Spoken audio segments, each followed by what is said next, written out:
The stagecoach rattled into Utica, Montana on a blistering August afternoon in 1878, and Colton Shepherd knew something was wrong the moment he saw the woman in the dusty window cradling her left arm against her chest, like it was made of glass.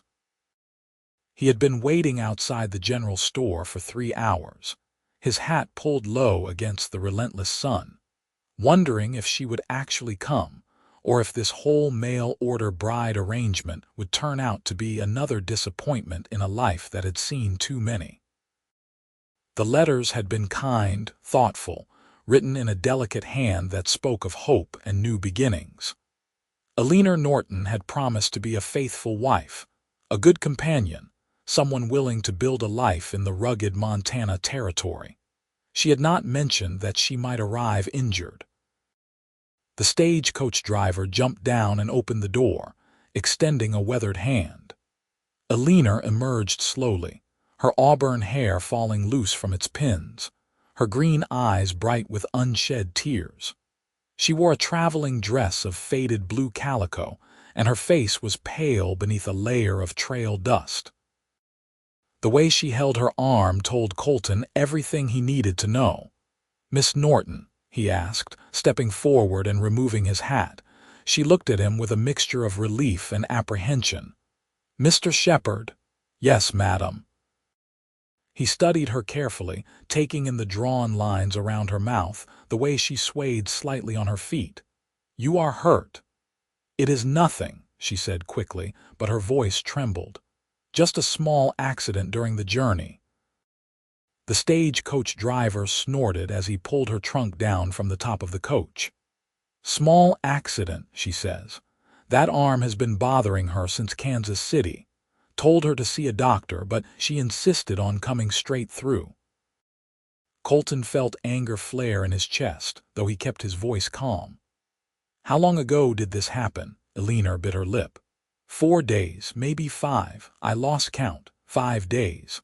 5 days traveling hundreds of miles with a broken arm, too stubborn or too afraid to stop. Colton made a decision.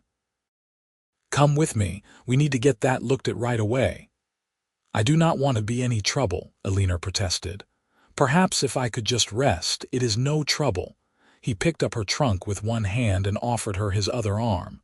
"Can you walk?" She nodded, but when she took a step, her knees buckled. Colton caught her easily, setting the trunk down and sweeping her up into his arms. She was lighter than he expected, and he could feel her trembling against his chest. "Mr. Shepherd, please, this is not proper. Proper can wait until you are not about to faint in the middle of the street," he said firmly. "My house is just 2 blocks from here.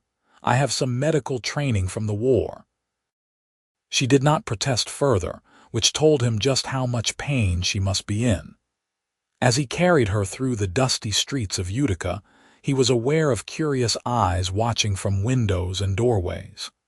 The town was small, barely 300 people, and everyone knew he had sent for a bride.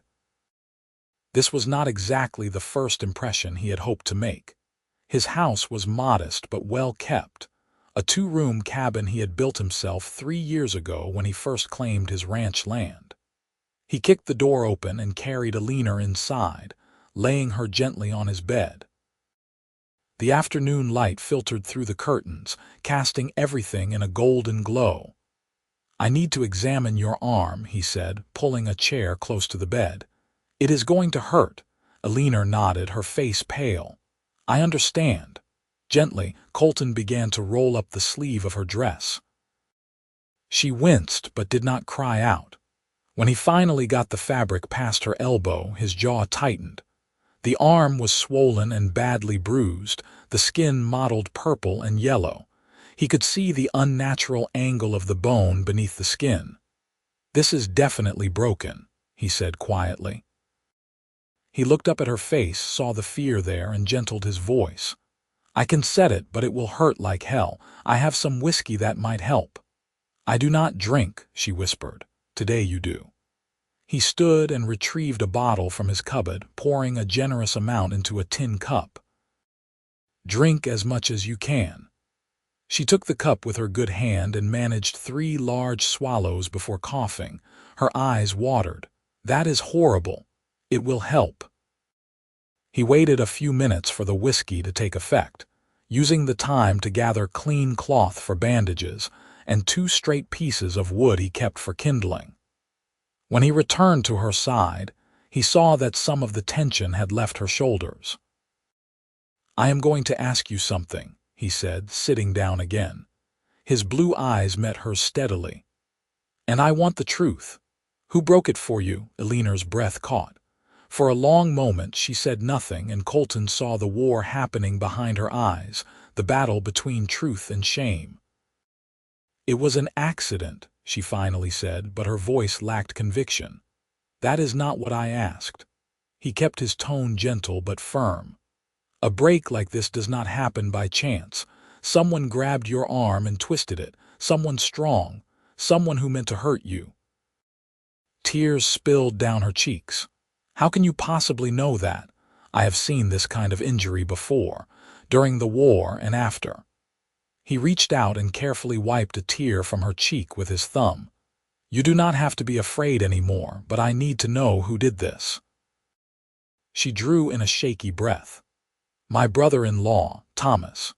My sister died 6 months ago, and he expected me to take her place in every way. When I refused, when I told him I had answered your advertisement and was leaving, he became violent. He said no woman would defy him in his own house. He grabbed my arm and twisted until I heard it snap." The rage that flooded through Colton was white-hot and immediate. He had to close his eyes and count to 10 before he could trust himself to speak. "Did he do anything else?" "No. His mother came in when she heard me scream. She helped me pack and got me to the stage-coach station before he could stop me." Eleanor wiped at her eyes with her good hand. "I am sorry. You expected a healthy bride, and instead you have gotten damaged goods. You are not damaged." The words came out fiercer than he intended. "You are hurt, and that is different. We are going to fix your arm, and then we are going to figure out everything else. Do you understand?" She nodded, something like hope flickering in her eyes. "This is going to hurt," he warned her again. "I need you to be brave for just a few more minutes." "I have been brave for months," she said softly. "I can manage a few more minutes." Colton positioned himself carefully, placing one hand above the brake and one below. "On 3. 1, 2, he pulled and twisted on 2, setting the bone with a sickening crunch. Eleanor screamed, a sound that tore through him like a knife, and then she went limp. She had fainted, which was probably a mercy. He worked quickly, binding the arm between the 2 pieces of wood and wrapping everything tightly with strips of clean cloth. When he was finished, he checked her pulse and found it steady. Her color was already better. While she slept, Colton went back outside to retrieve her trunk. The stage-coach was long gone, but a few townspeople had gathered, clearly curious about what had happened. Martha Henderson, who ran the boarding house, hurried over. "Is she all right?" Martha asked, her round face creased with concern. "We saw you carry her inside. Her arm was broken. I said it, but she needs rest." Colton hoisted the trunk onto his shoulder. "If anyone asks, you can tell them she had an accident during the journey." Martha's shrewd eyes studied him. "And is that the truth?" "It is close enough." He started back toward his house, then paused. "Martha, could you send your daughter over with some soup, something gentle? She has not eaten properly in days." "Of course." Martha patted his arm. "You are a good man, Colton Shepherd. That girl is lucky to have found you." He was not so sure about that, but he nodded his thanks and carried the trunk inside. Eleanor was still sleeping, her breathing deep and even. He set the trunk against the wall and pulled a blanket over her, then settled into the chair to keep watch. She slept for nearly 3 hours. When she finally stirred, the sun was beginning to set, painting the room in shades of orange and pink. Her eyes opened slowly, confusion giving way to recognition. "How do you feel?" Colton asked. "My arm hurts," she admitted, but it is different now, more of an ache than a sharp pain. That is good. It means the bone is properly aligned. He stood and poured her a glass of water from the pitcher on his table. Drink this. You need to stay hydrated. She struggled to sit up, and he helped her, propping pillows behind her back. When she took the glass, her hand shook slightly, but she managed to drink without spilling. "Thank you," she said quietly, "for everything. You did not have to help me. You could have sent me back on the next stage coach." "Is that what you want?" The question came out before he could stop it. "No." Her answer was immediate and firm. "I want to stay if you will still have me." "I will have you." He sat back down, running a hand through his dark hair. "But we need to be clear about some things. I am not going to force you into anything. You are hurt and you are alone in a strange place. We can take our time figuring out what this marriage looks like. If you decide you want to leave, I will give you money for passage back east. No questions asked." Eleanor set the glass down on the small table beside the bed. "I do not want to go back east. There is nothing for me there. Thomas will have sold my sister's house by now, kept all the money for himself. Even if I wanted to fight him for it, I have no resources and no standing in the courts." She looked at him directly, her green eyes steady. "I came here to marry you, Mr. Shepherd. I came here to build a new life." "A broken arm does not change that. Colton," he said, "if we are going to be married, you should call me Colton." A small smile touched her lips. "Colton, and you should call me Eleanor. Eleanor." He liked the way her name felt in his mouth. "We should talk about what happens next. I have a ranch about 5 miles from town. It is not much yet, just a few hundred head of cattle and some horses, but it is growing. The work is hard and the winters are brutal, but the land is good and I have plans to expand." "I am not afraid of hard work," Eleanor said. "I kept house for my sister and her husband for 2 years. I can cook, clean, and I know how to manage a household budget. I may not know much about ranching, but I can learn. You will need time to heal first. That arm will take at least 6 weeks to mend properly, maybe longer." He leaned forward, resting his elbows on his knees. "We should probably get married sooner rather than later, though, for propriety's sake. The town is already gossiping about you being here in my house." Eleanor nodded. "I understand.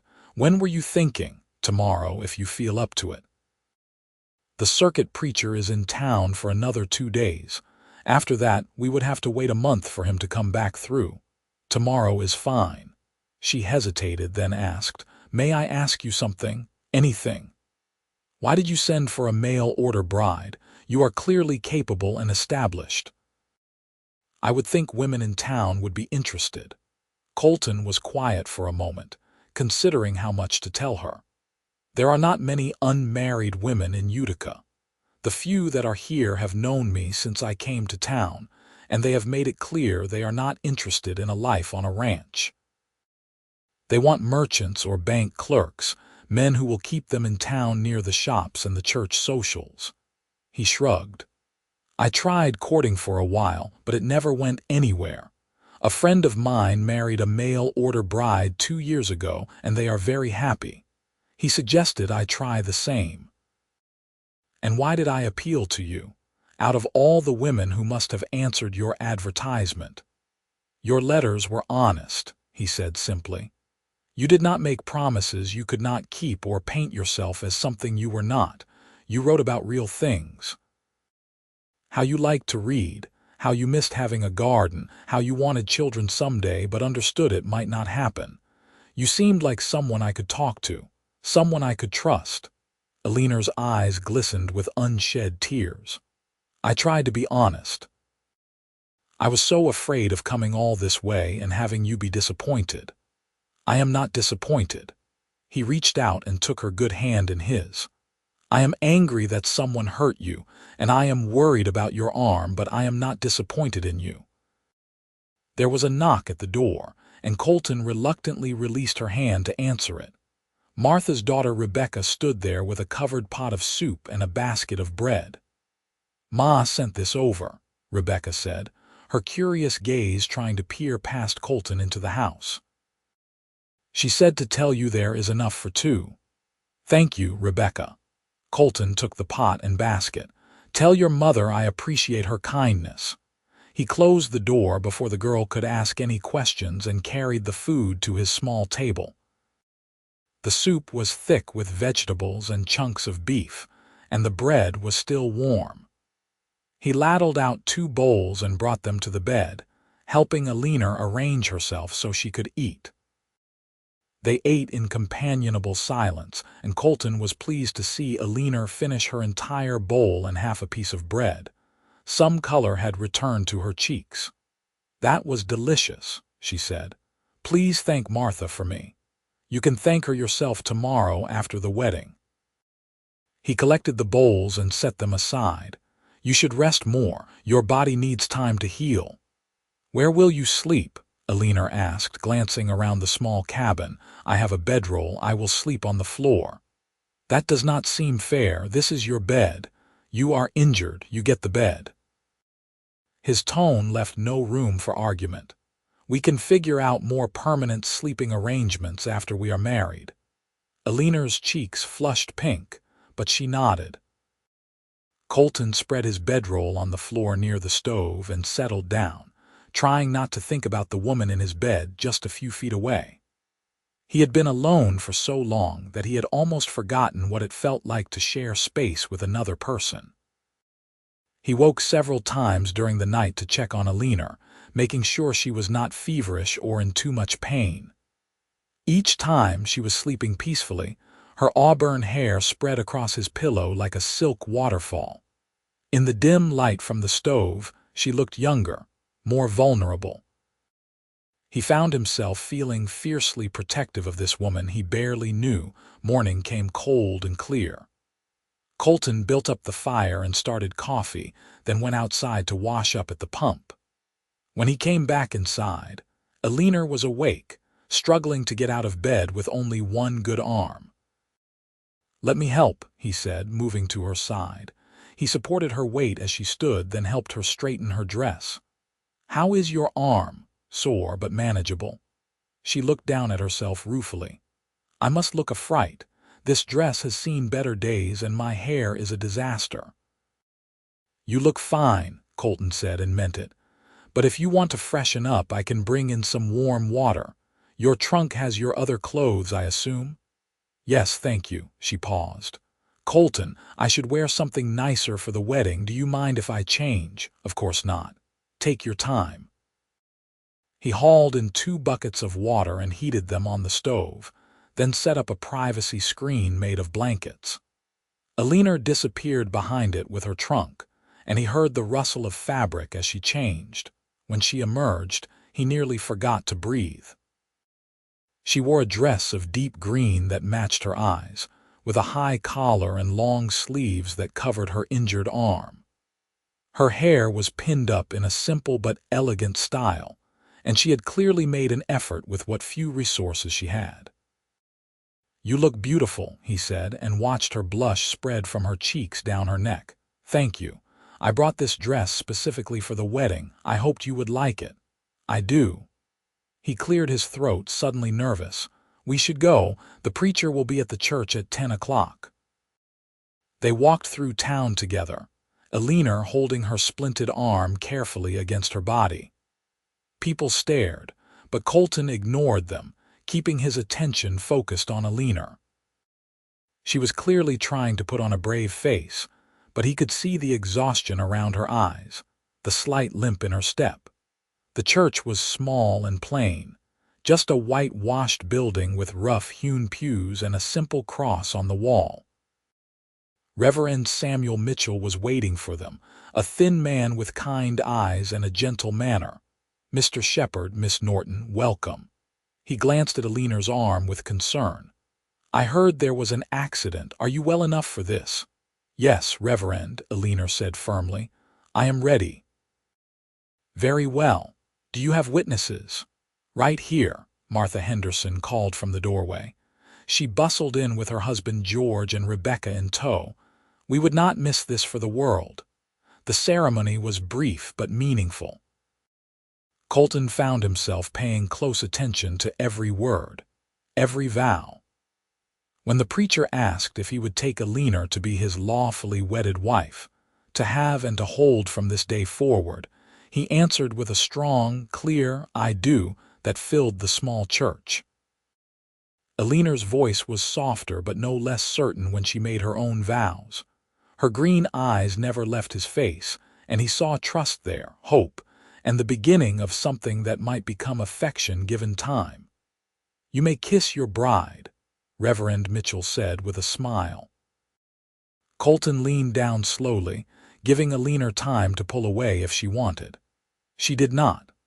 Her lips were soft and warm against his, and the kiss was chaste but charged with possibility. When they parted, her cheeks were flushed and her eyes were bright. Martha insisted on treating them to lunch at the boarding house, and several townspeople joined in the impromptu celebration. Eleanor handled herself with grace despite her obvious discomfort, answering questions and accepting congratulations with a warm smile. Colton stayed close to her side, ready to step in if she needed rescuing. By early afternoon, Eleanor was swaying on her feet. Colton made their excuses and took her back to the cabin, now their cabin, their home. She collapsed onto the bed with a grateful sigh. "I am sorry," she murmured.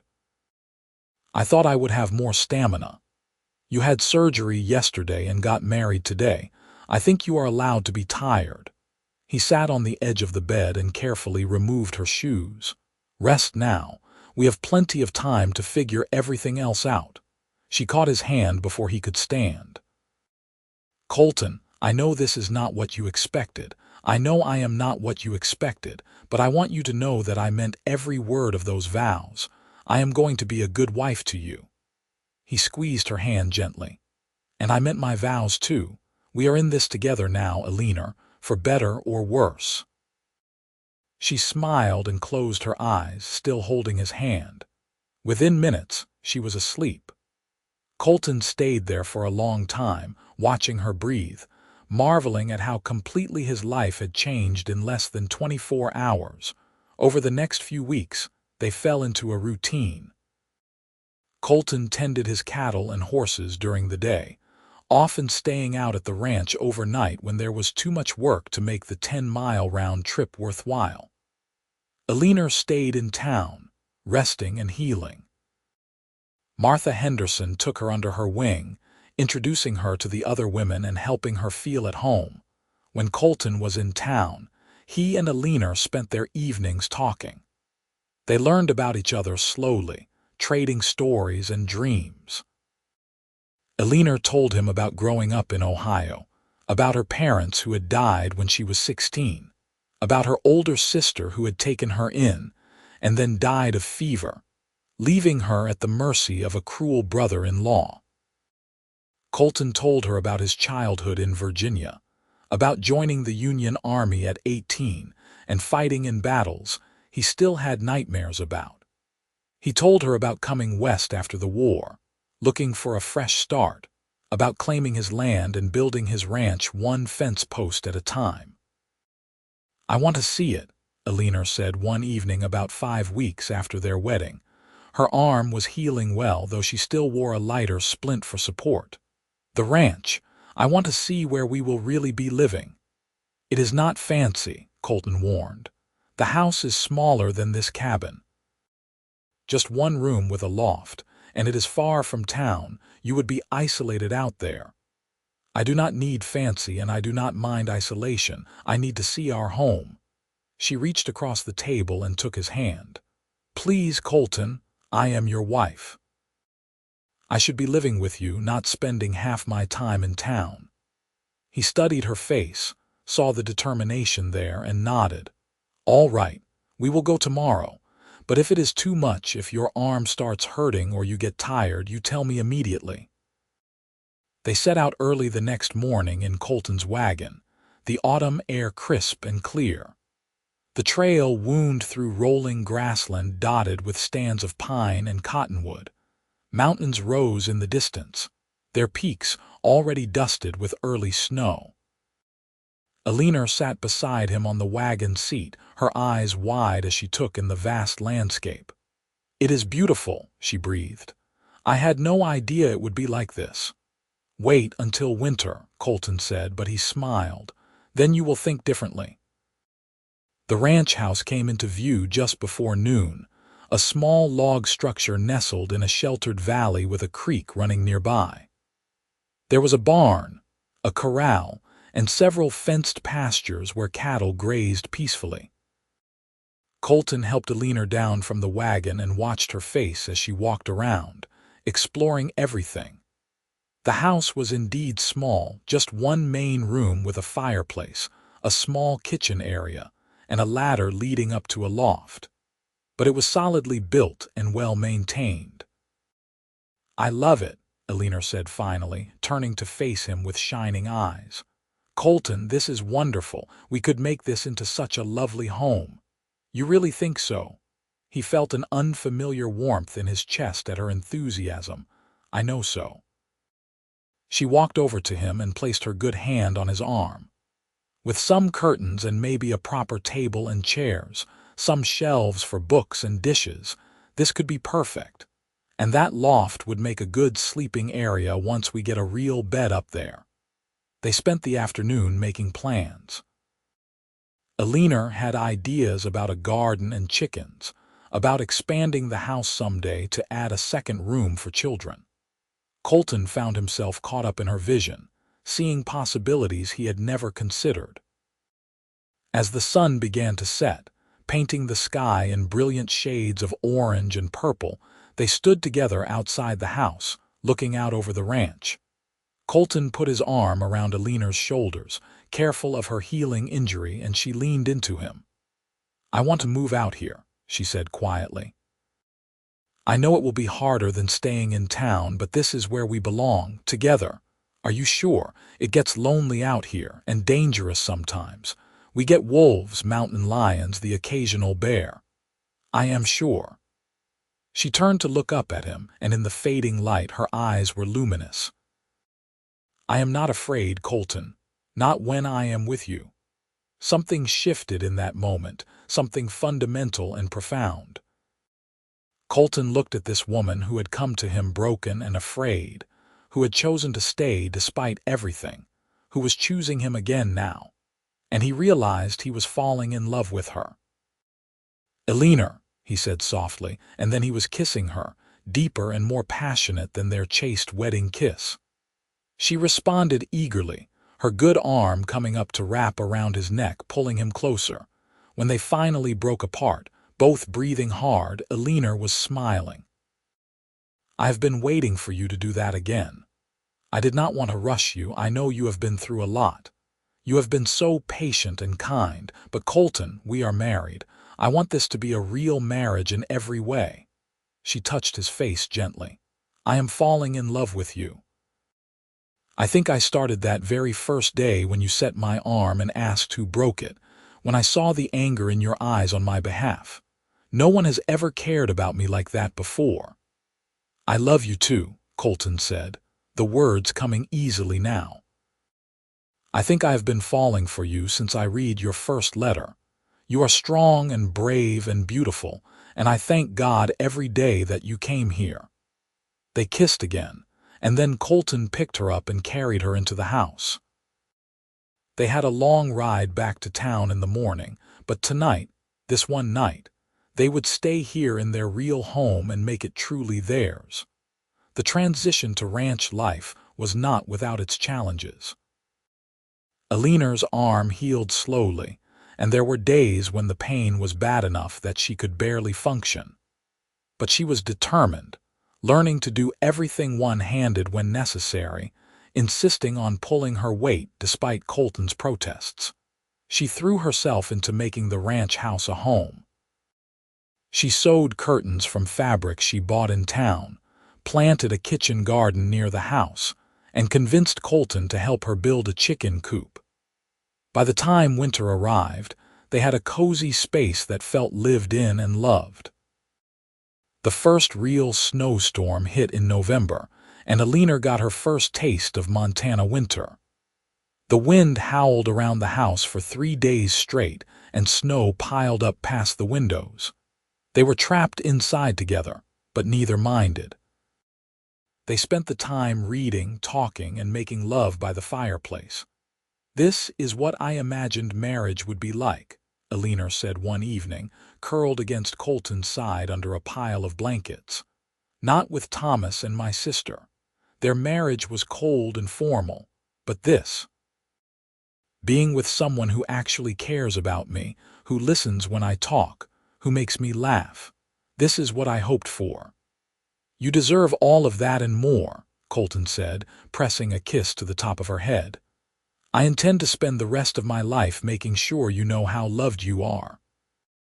By spring, Eleanor's arm was fully healed, though it ached sometimes in cold weather. She threw herself into ranch work with the same determination she brought to everything else, learning to ride, to rope cattle, to mend fences. Colton was constantly amazed by her resilience and strength. One warm May evening, Eleanor told him she was pregnant. They were sitting on the porch watching the sunset, and she took his hand and placed it on her still flat stomach. "There is a baby in there," she said softly. "Our baby." Colton felt his throat tighten with emotion. "Are you sure?" "I am sure. I am about 3 months along. The baby should come in November." He pulled her close, overwhelmed with joy and terror in equal measure. "I am going to be a father." "And I am going to be a mother," she laughed, the sound light and happy. "Can you believe it? A year ago I was trapped in Ohio with no hope for the future. Now I am here with you, with our baby growing inside me, with this beautiful life we have built together." "You have given me everything," Colton said fiercely. "Everything that matters." The pregnancy progressed smoothly. Eleanor remained active and healthy, insisting on doing her share of the work despite Colton's increasingly worried hovering. By October, she was large and uncomfortable, but still in good spirits.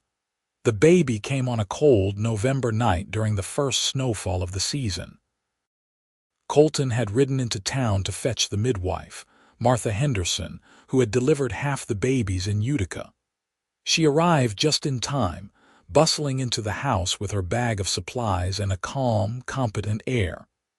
"You get outside and let me work," Martha ordered Colton. "Pace in the barn if you need to, but stay out of my way."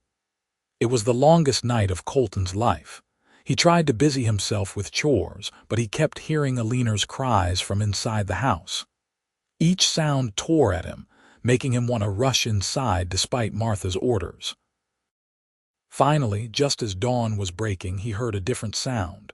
A baby crying, strong and healthy.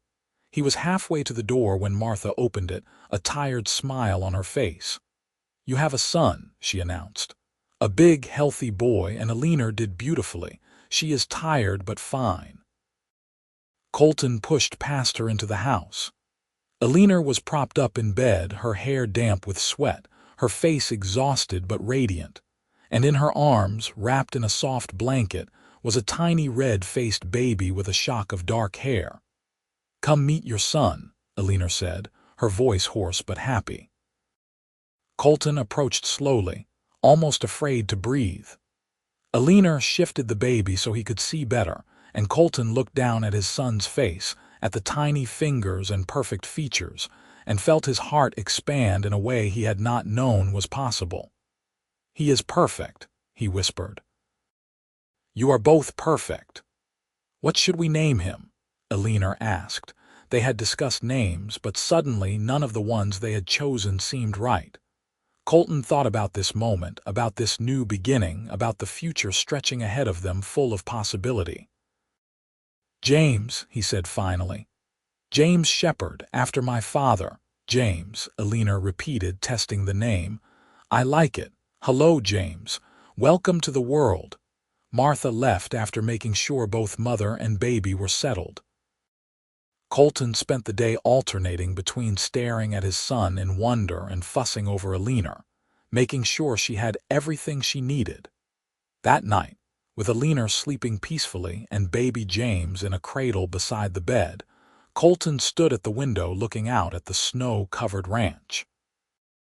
2 years ago, he had been alone, wondering if he would spend the rest of his life that way. Now he had a wife he loved desperately, a healthy son, and a home full of warmth and laughter. He thought about Eleanor arriving in Utica with her broken arm, so brave and so broken at the same time. He thought about how far they had come together, how they had built this life from nothing. Eleanor stirred in her sleep, and he went to her side, taking her hand. She opened her eyes and smiled at him. "Are you all right?" she asked softly. "I am more than all right. I am the luckiest man alive." He leaned down and kissed her gently. "Thank you for coming here. Thank you for taking a chance on a stranger. Thank you for giving me this life." "I am the lucky one," Eleanor said. "You saved me, Colton, in every way that matters." James chose that moment to wake up and begin fussing. Eleanor started to sit up, but Colton stopped her. "Let me," he said, lifting the baby carefully. He had never held anyone so small, but James seemed to fit perfectly in his arms. He walked around the room, rocking gently until the baby settled and drifted back to sleep. The years that followed brought both challenges and joys. The ranch grew, expanding to over 1,000 head of cattle. They added onto the house, building 2 more rooms and a proper kitchen. Eleanor's garden flourished, and she became known throughout the area for her preserves and pies. James grew into a sturdy, curious boy with his father's blue eyes and his mother's auburn hair. When he was 3, Eleanor gave birth to twin girls, Emma and Rose, who looked exactly like their mother. 2 years later came another son, Daniel. And then finally, when Eleanor was 32, a surprise baby, little Sarah. The house was always full of noise and laughter, of children running and playing, of family dinners around the big table Colton had built. Eleanor thrived as a mother, patient and loving, teaching their children to read and do arithmetic, to work hard and be kind. Colton expanded his herd and his land, becoming one of the most successful ranchers in the territory. But he never forgot where he came from, or how close he had come to spending his life alone. Every night, no matter how tired he was, he made time to sit with Eleanor on the porch, holding her hand and talking about their day. On their 10th wedding anniversary, he gave her a gift he had been working on for months. It was a book, handmade, with a leather cover tooled with their initials. Inside were all the letters they had exchanged before she came to Montana, carefully preserved, along with new pages where he had written the story of their life together. Eleanor cried when she read it, happy tears that she wiped away with the back of her hand. "This is the most beautiful thing anyone has ever given me," she said. "It is our story, the story of how we found each other." "The story of how you saved me," Colton corrected. "I was half a man before you came. You made me whole. We saved each other," Eleanor said firmly. She pulled him close and kissed him, the same passion and love that had been there from the beginning still burning bright. "And we are going to keep saving each other, every single day, for the rest of our lives." 20 years after Eleanor first arrived in Utica with her broken arm, they stood together on the porch of their expanded ranch house, watching the sunset paint the Montana sky in shades of gold and crimson. Their children were grown now, James working the ranch alongside his father, the twins married and living in town, Daniel studying to be a veterinarian in Helena, and Sarah, at 16, still at home and dreaming of becoming a teacher. Colton's hair was streaked with gray now, and Eleanor had laugh lines around her eyes, but they still held hands the same way they had that very first day. "You ever regret it?" Colton asked. "Coming here, marrying a stranger?" Eleanor turned to look at him, and her green eyes were still as bright and clear as they had been when she was 23. "Not for a single moment. This life we built together, this family, this home. It is everything I ever dreamed of and more. You are everything I ever dreamed of." "I love you," Colton said, the words as true now as they had been the first time he said them. "Every day I love you more." "And I love you," Eleanor replied. She leaned her head on his shoulder, and they stood there together as the sun sank below the horizon, grateful for the twist of fate that had brought them together, for the love they had found, and for the beautiful life they had created side by side. Their story had begun with pain and fear, with a broken arm and questions about who had broken it. But it had become something beautiful and enduring, a testament to the power of love, trust, and choosing each other every single day. In the wild, unforgiving landscape of Montana Territory, they had built a home, raised a family, and proved that even the most unlikely beginnings could lead to the happiest of endings.